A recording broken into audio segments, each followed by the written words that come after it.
Hey, folks, and welcome back to Glenn and Adrian's Rock Talk. That's Adrian. And that's Glenn. And a few months ago, we watched Sina and her band, or at least the people that she was playing with at Abbey Road Studios when they all went and sojourned there and did a whole bunch of covers. We saw them do Brain Damage and Eclipse, and we really liked that version. We have the same group of people working in there today on Money. Of course, the Pink Floyd classic on Dark Side of the Moon. And so I thought that would be really fun to watch. It's been up now for just about a week. She's already got 700,000 views. Hey, pretty good there, Sina. Not bad. It's about 100,000 a day. That's pretty tasty.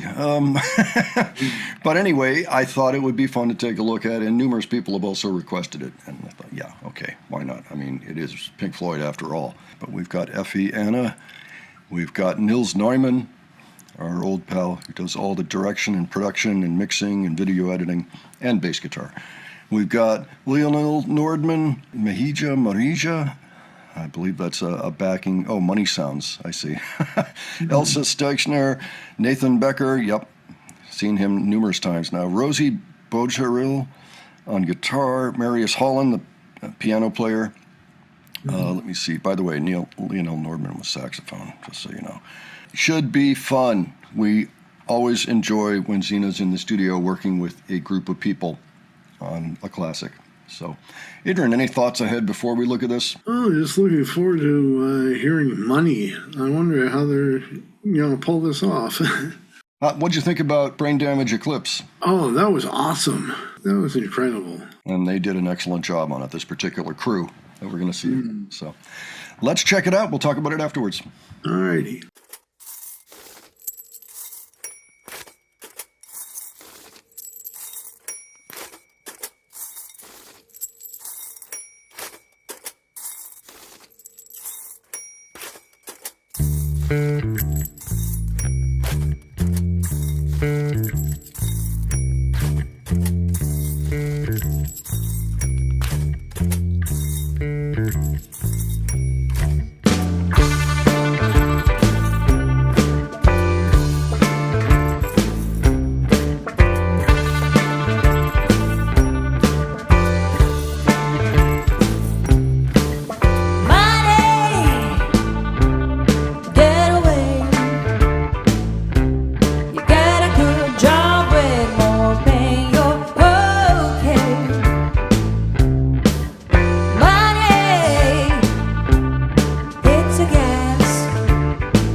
Oh, that was actually clever to have people there to do the cash register and the other sound effects for with toys. that initial loop that Roger Waters, I believe, created. Maybe it was Nick Mason. I'm a little unclear on which one of them actually created that tape loop, of the various things. And it looks like they actually used a lot of the same exact effects. I mean, in terms of, say, whatever that was, change or pearls or whatever in a dish, for the and other particular effects in there. It may have been exactly what was used. They went out of their way to try to get as authentic as possible there. And to have 3 people doing it seems about right, and still would have taken a lot of rehearsal to get that right. Can you imagine?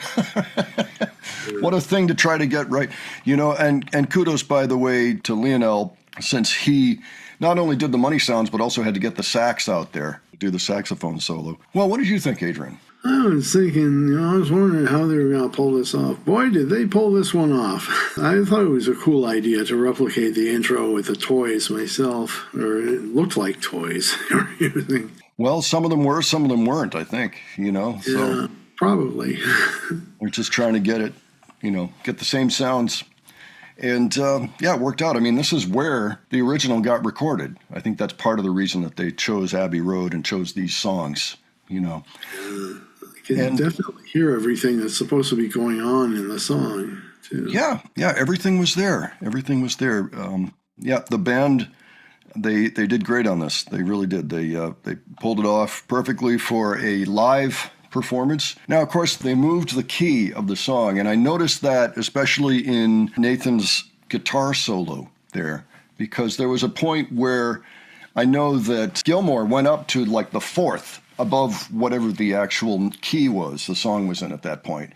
And there wasn't really room to do that and have the same effect, so he didn't even try, to his credit. I think he might have gone to the 2nd or something. And by that I mean if the song goes, then the 4 would be the up here, or the 2nd would be here.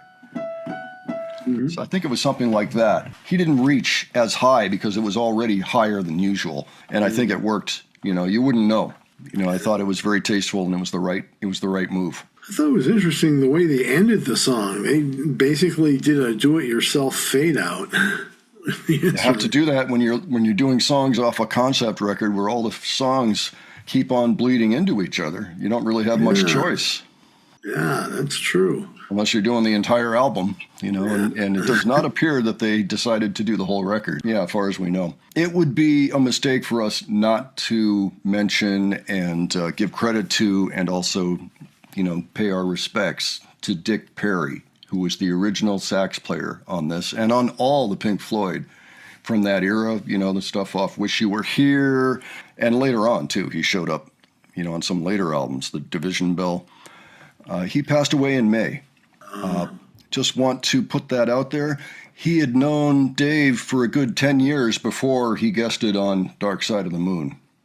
So they were good buddies going back to when they would still have been either late teens or very early 20s. I think he was older than Dave because he was 83 years old. Dave is actually 80 years old. So he had a few years on Dave. But I just thought it was worth mentioning it because his contribution made such a huge difference. I wasn't necessarily a fan of saxophone in rock music at the time that I first heard Pink Floyd, but it worked in the context of what Floyd was doing. Those were excellent contributions, and I can't imagine any of the songs he played on without them, And it was so, guttural, too. It kind of like, it's like sax you could sink your teeth into that was growling, in that money solo and everything. And so, and so we pay our respects to Dick and, of course, condolences to his friends and family and all that. But fantastic job by Sina and company here. Really enjoyed that. Adrian, do you have any closing thoughts? Well, first of all, that guitar solo was perfection. Yeah, nice. Overall, I did miss the mumbling voices at the end of the song, but other than that, it was an impeccable performance. I don't know, I was really drunk at the time. Yeah. Shock. Yeah. Yeah, anyway, you can listen to the record, We can listen to the record. Adrian, you can listen to the record too, if we want to hear that stuff. But yeah, definitely a classic, always worth discovering. If you know friends that haven't heard it before, play it to them. It's an amazing accomplishment. All right, folks, and if you have other thoughts for us that maybe we didn't touch on, leave those below. If you have other suggestions for us, you can leave those too. I know we have some Sina fans in our audience, and that's fantastic. And keep leaving your suggestions. It can be difficult, you know it. I mean, to get to all of them. But we will certainly do our best to keep on featuring Sina as much as we can. So, all right. And if you enjoyed this video, please give it a like. And if you enjoyed the presentation, please subscribe. All right. Thanks so much for joining us today. We will catch you on the next one. Take care, folks. See you all later.